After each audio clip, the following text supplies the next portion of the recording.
नमस्कार भाई लोग, का हाल बा। पवन सिंह का बोलबम का गाना आ रहा है, बहुत ही ज़बरदस्त गाना है। विजय चौहान उसको लिखे उस गाने को।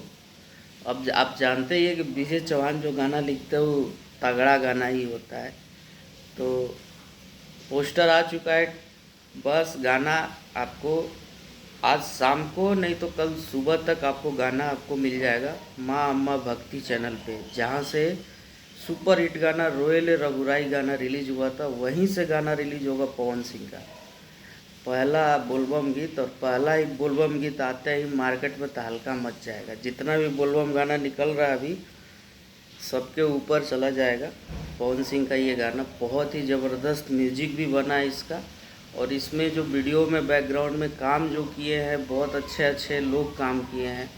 प्रदुमन परदेसी, रोशन राज, शुभम सिंह, सूर्या भाई, बहुत लोग हैं इसमें। बहुत नामी चर्चित चेहरे हैं इसके पीछे। तो और बाकी आगे पावर स्टार है, तो पावर स्टार का तो चर्चा का ज़रूरत नहीं है। बहुत बढ़िया गाना होने वाला है, आप लोग इसको एंजॉय करिएगा। गाना आता ही खूब शेयर करना है भाई लोग।